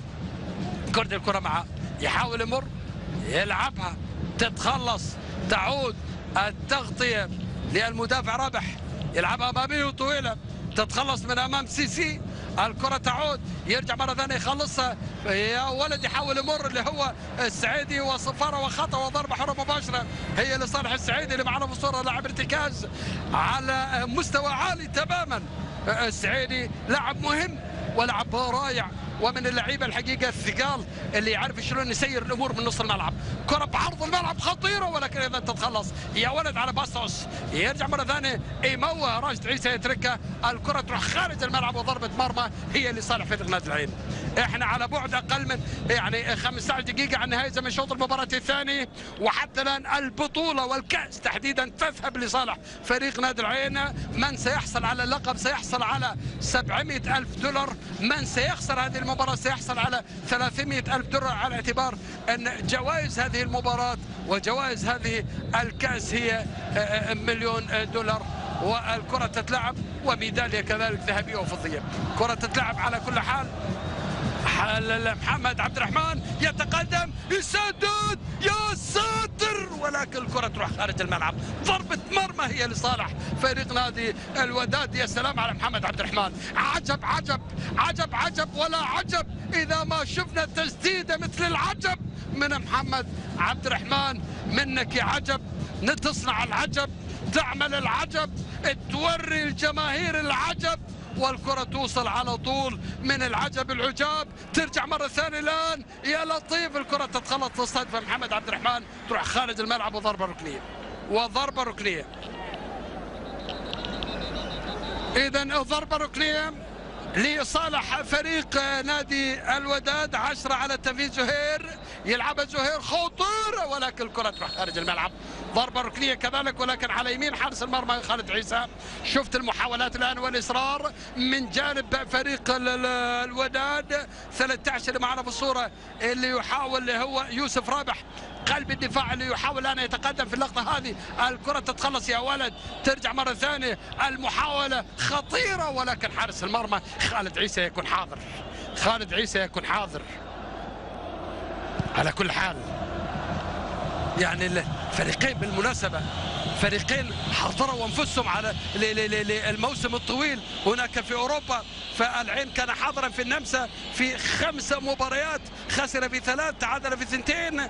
هو نفس الشيء كذلك الحل ينطبق على فريق نادي الوداد الذي كان حاضرا في البرتغال وقبل ايضا 5 فرق، خسر في 3، تعادل في 2 مباريات. وهذا هو سعيد المنهالي، الاسم الرائع والمميز، يقدم مردود طيب تماما على مستوى ظهير الشمال في ظل غياب كل من محمد احمد محمد فايز.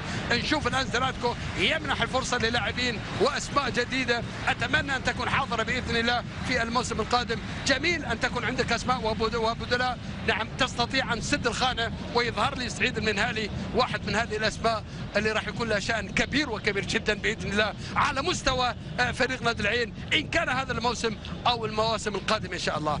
اوكي خالد عيسى، برافو. اوكي خالد عيسى تمام. اوكي هذا هو واضح الان.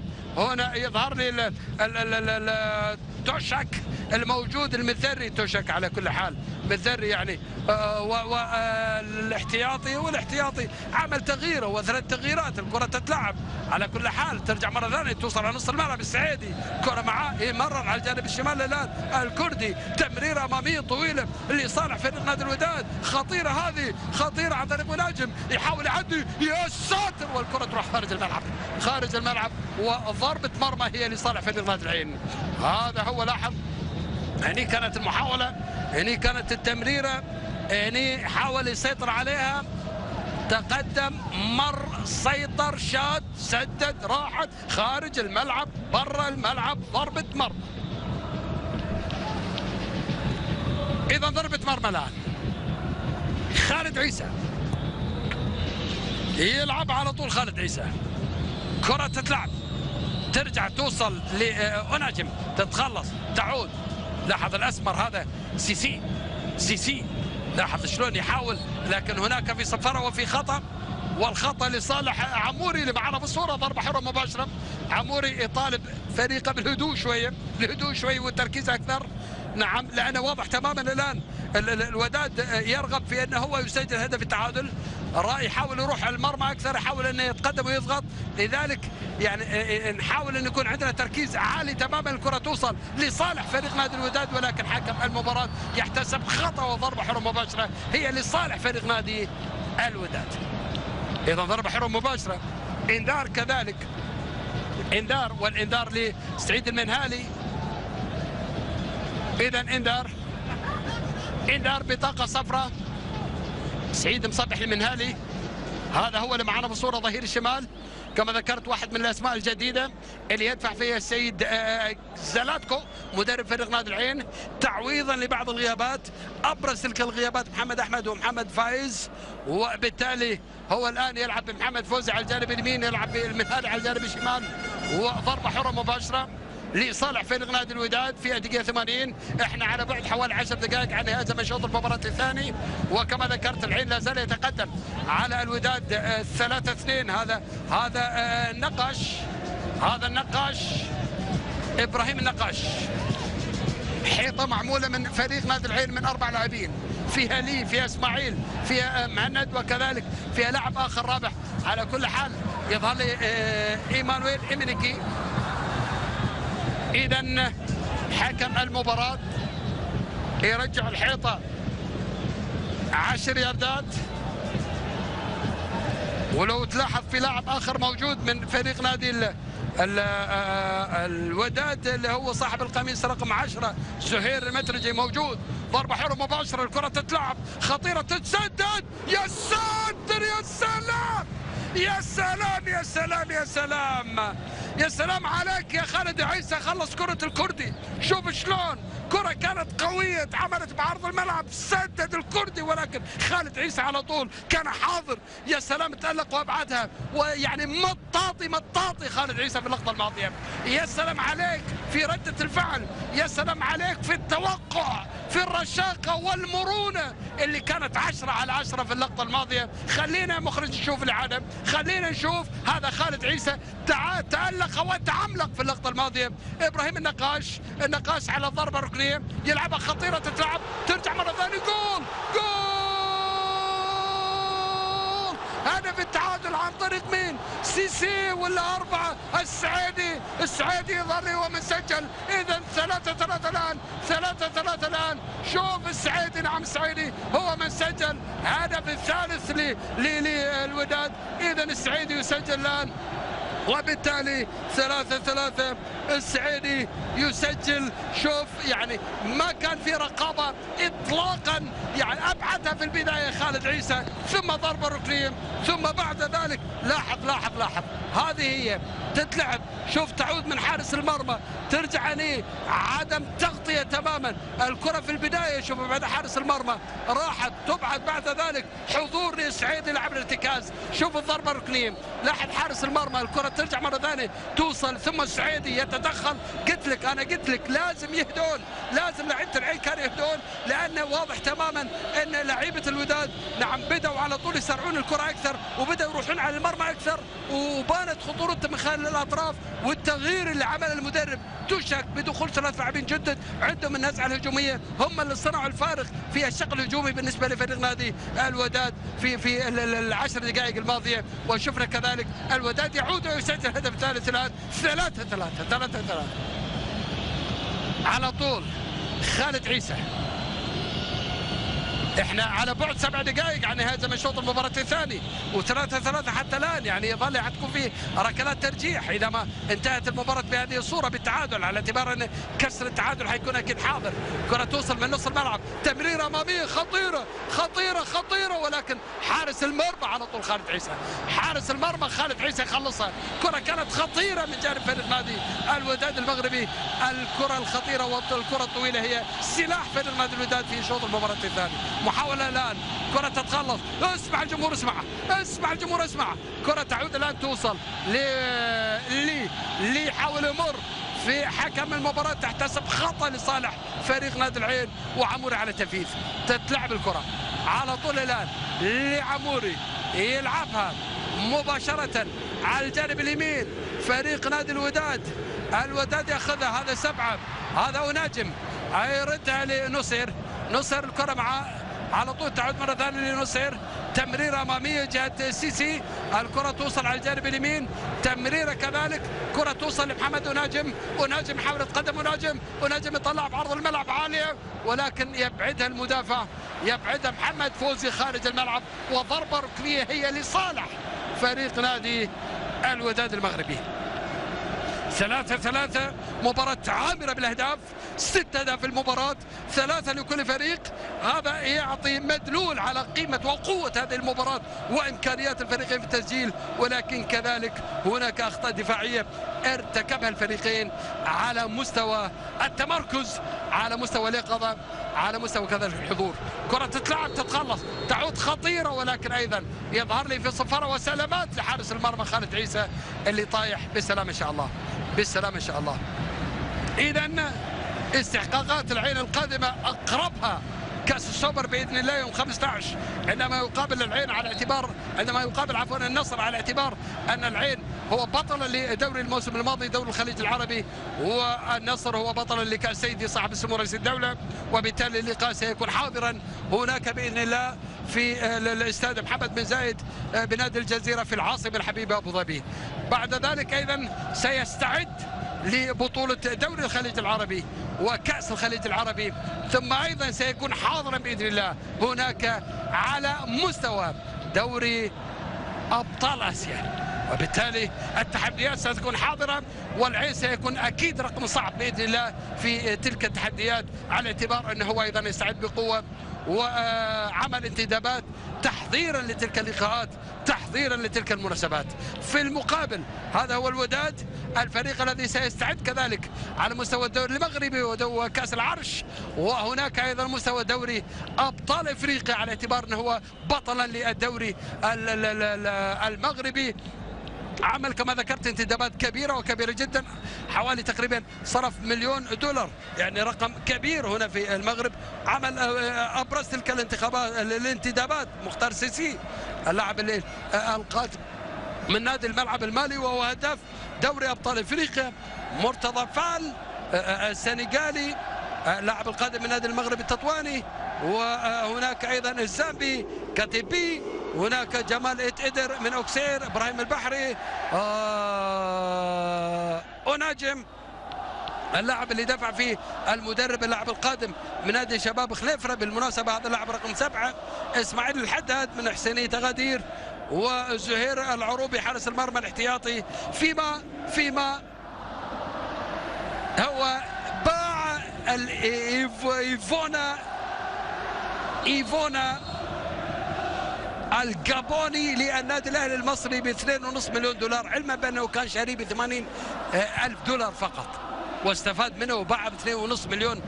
فيما ايضا اعار بكاري كوني لنادي اهلي الفجيره يقال بين 800 الى مليون كذلك. محاوله الان، كرة توصل على الجانب اليمين، يا سلام على أوناجم راسية خطيرة قدام الجول، ولكن الكرة تروح خارج الملعب. لاعب خطير بالمناسبة، أوناجم لاعب نادي شباب خليفرة، واحد من الصفقات الجديدة، هذا هو اللي معنا في الصورة، يطلع بعرض الملعب، يا سلام كذلك على مختار سيسي اللاعب المالي اللي طار في اللقطة الماضية، ولكن الكرة تروح خارج الملعب وضربة ركنية. صفقات ناجحة تماما، صفقات ناجحة ورائعة ومردودة طيب، شفناه في الثلث ساعة الأخيرة من زمن هذا اللقاء. محاولة كرة تتلعب توصل على الطرف الشمال، لا زالت الخطورة قائمة، محاولة مرور، يحاول يعدي، اوهو يطلعها ولكن تتخلص، تعود كذلك توصل. واضح تماما الآن السيطرة والأفضلية للوداد على حساب العين في الربع ساعة اللي فاتت، والدليل أن الوداد سجل هدف التعادل. ويظهر لي التغييرات اللي عملها المدرب السيد توشك إجابة مردود، يعني هو دفع ب3 لاعبين عندهم النزعة الهجومية، دفع ب3 أسماء خطيرة مردودة طيب، محاولة تسديد والكرة تروح خارج الملعب، ضربة مرمى عن طريق اللي معنا في الصورة زهير المترجي، واحد من الأسماء الجميلة كذلك واللي شفناها أضافت فعلا في شوط المباراة الثاني المقصورة الرئيسية هنا في استاد محمد الخامس في الدار البيضاء. إذا شفنا يتقدم الحضور الشيخ عبد الله بن محمد بن خالد آل نهيان رئيس شركة الكرة وكذلك القائم بالاعمال سيد احمد المحيربي. هناك ايضا محمد بن بدوه، محمد سالم بن عمير، محمد بن هزام امين عام اتحاد كره القدم. هناك جماهير اخرى حاضره وموجوده، و في صفاره وفي خطا وضربه حره مباشره هي لصالح فريق نادي العين. اذا نص دقيقه تفصلنا عن نهايه الوقت الاصلي، نص دقيقه تفصلنا عن نهايه الوقت الاصلي ل زمن الشوط المباراة الثاني. هذا باستوس وعموري. 3 دقائق وقت بدأ ضايع لزمن الشوط المباراة الثاني. 3 دقائق.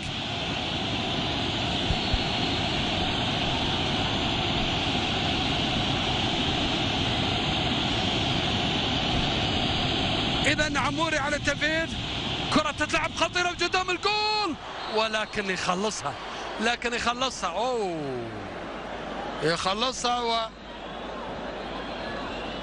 هذا حكم المباراة. يعني لاحظ يعني الالتحام. سلامات على كل حال، سلامات. شايف في لاعب عيناوي طايح وفي حارس المرمى كذلك طايح، والف لا باس على اللاعبين. وقت المباراة الاصلي انتهى الان والتعادل 3-3. لا زال بن عاشور، بدر الدين بن عاشور حارس مرمى فريق نادي الوداد البيضاوي وحارس منتخب المغرب الاولمبي طايح على ارض الملعب بالسلام ان شاء الله. جماهير مغربيه كبيره وحاضره، عريضه كذلك. هنا طبعا علم الامارات، العلم الحبيب، الرايه الغاليه تماما. شايف جماهير الوينرز الملقبة بالوينرز، هي الجماهير العريضة أكيد وهي الأكبر هنا في هذا اللقاء. هذا الفريق اللي يمتلك شعبية كبيرة وكبيرة جدا هنا على مستوى المملكة المغربية، وكذلك على مستوى أيضا شمال غرب إفريقيا، وعلى مستوى القارة الإفريقية. تسديد الكرة تروح خارج الملعب، تسديده من الشاب محمد وناجم اللي معنا في الصوره. هذا اللاعب البديل، اللاعب كذلك القادم من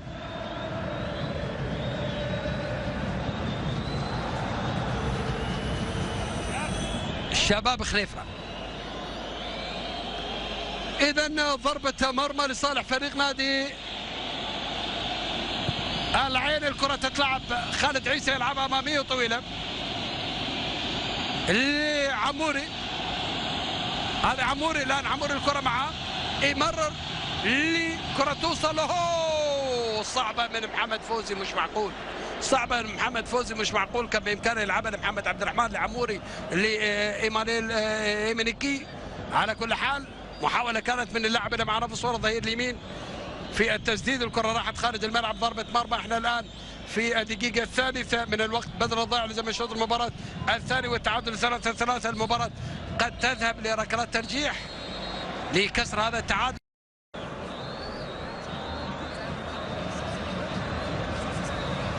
الضربة الأولى، الضربة الترجيحية الأولى، سعيدي يلعبها، سعيدي يا ساتر، ولكن جول.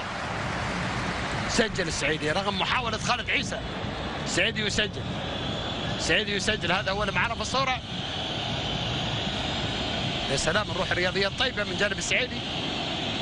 بوسة لخالد عيسى، بوسة كذلك لحارس مرمى الوداد بن عاشور.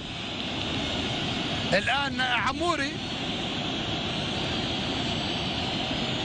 على التنفيذ.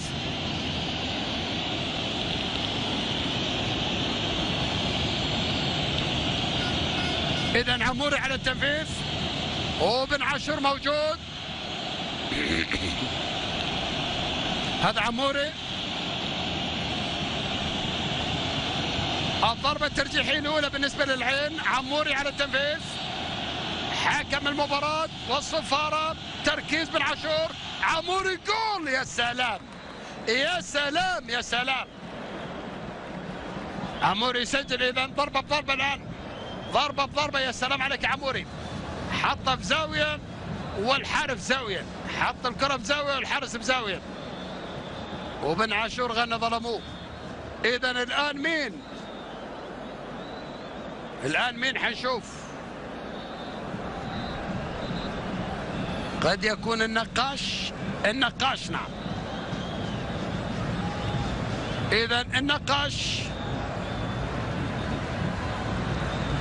على تنفيذ. هذا هو سعيد اللي سجل. النقاش على تنفيذ. تركيز من جانب خالد عيسى. النقاش جول. النقاش يسجل. كابتن فريق نادي الوداد النقاش. هذا هو سجل.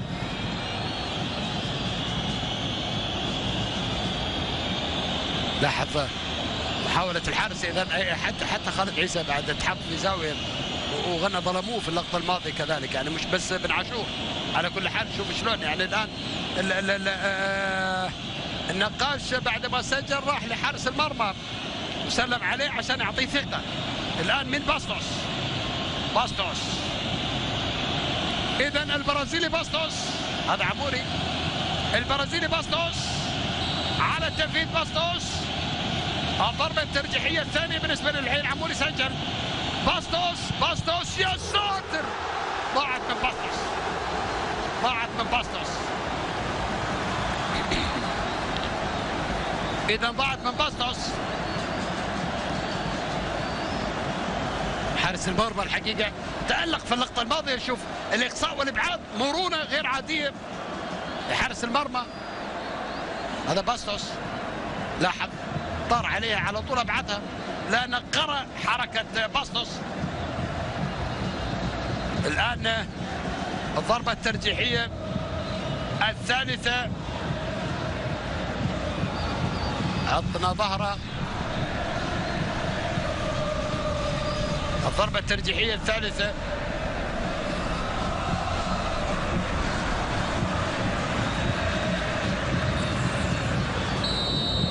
الضربة الترجيحية الثالثة. يا ساتر يا سلام يا سلام يا سلام يا سلام. خالد عيسى يخلصها. وهذا هو صاحب القميص رقم 18 الكرتي هو اللي ضيعه خالد. شوف يا سلام عليك يا خالد. الكرتي هذا هو الآن أن يتدخل، ولكن أيضا مرونة ورشاقة وردة فعل خالد عيسى. الحرس الدولي الإماراتي يتدخل على طول ويبعدها وبالتالي لاحظ يعني الآن حنشوف محمد عبد الرحمن الترجيحية الثالثة بالنسبة لفريق نادي العين. سجلوا عمور، سجل بصر صباح. محمد عبد الرحمن سجل. يا ساتر جول. يا سلام على عجب. يا سلام على عجب يسجل رغم محاولة الحارس الحقيقة بن عاشور اللي معنا في الصورة. هذا محمد عبد الرحمن يلعبها. شوف هني الكرة اصطدت ولكن وين راحت كذلك في المرمى. راحت المحاولة كانت لبن عاشور، بس ايضا الكرة تروح. على كل حال روح رياضية طيبة كذلك من محمد عبد الرحمن اللي سلم على بن عاشور، وكذلك ايضا منح الثقة لخالد عيسى. الآن الوداد مين على التنفيذ؟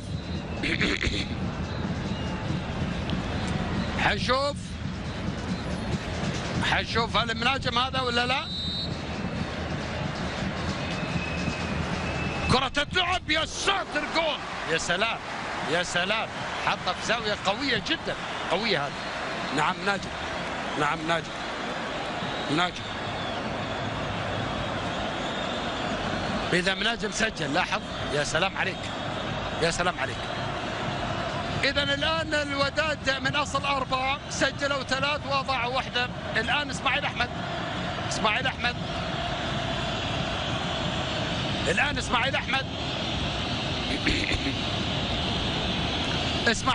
الآن هذا هو اللي معنا في الصورة، كابتن فريق نادي العين.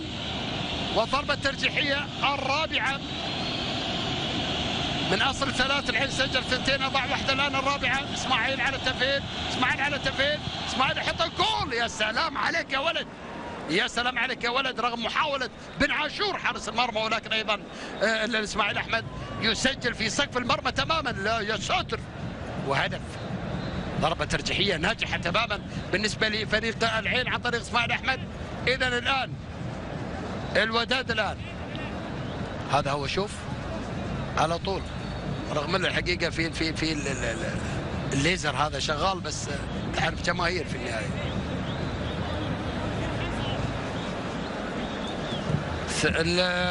الرابعة بالنسبة لفريق نادي الوداد 13 يوسف رابح. يوسف رابح هو اللي على التنفيذ. يوسف رابح، تكون رابح ولا خاسر؟ تكون رابح ولا خاسر؟ اوه يا ولد مش معقول. يخرب مخ كرة القدم صراحة. لا بصراحة حطها بطريقة مش معقول. يا ولد يا ولد يا ولد، شوف شلون ثقة غير عادية. يا ساتر. لا وعقب جاب الجمهور وقال بحيوا يا جماعة، قولوا شيء، دندنوا، صحوا. الآن يظهر إيمانويل، حنشوف هذا شايف. حتى خالد عيسى يضحك. إذا الوداد من أصل 4 أو من أصل 5 الحقيقة سجلوا في 4. الآن إيمانويل ينجح ولا لا؟ إيمانويل تردد جول. إيمانويل يسجل. يا ساتر. إيمانويل إمنيكي. إذا سجل الآن على فكرة يعني واحدة بواحدة. الآن شايف هذا إيمانويل على طول أيضا يحطها على يمين حارس المرمى. الآن واحدة بواحدة. لأن من أصل 5 كل فريق أضاع ضربة. بالنسبة للوداد هذا هو الكرتي أضاع، بالنسبة للعين باسلوس أضاع. طيب 20 الآن الكردي، في ترى الكردي وفي الكردي على فكرة. هذا الكردي الآن، هذا ياسين الكردي. ياسين الكردي هو على التنفيذ. ياسين الكردي. لاحظ خالد عيسى والتركيز من جانب خالد. تركيز من جانب خالد. الكردي يلعبها على طول، خلصها. يا سلام عليك، يا سلام عليك يا خالد عيسى. طيب مين الحين؟ مين العيناوي؟ مين هذا الكردي ضيعها؟ هذا الكردي ضيعها. حنشوف مين، راشد عيسى ولا مين؟ حنشوف. يظل راشد عيسى. هذا الكردي وهنا حارس، طبعا حارس المرمى خالد عيسى. يا سلام عليك، على طول خلصها خالد، على طول خلصها خالد. حنشوف مين، راشد عيسى. حنشوف راشد عيسى. نعم راشد عيسى. راشد عيسى هو اللي على التنفيذ. هذه الحاسمة إذا ما سجل راشد، هذه الحاسمة. حنشوف راشد عيسى. عيناوية ولا لا؟ راشد عيسى ويسجل جول. يا سلام. راشد عيسى يسجل الحاسمة الأخيرة، وبالتالي يمنح الكأس الغالية، كأس الصداقة الإماراتية المغربية لفريق نادي العين. أول الغيث هذا الموسم هي الكأس، كأس الصداقة الإماراتية المغربية. راشد عيسى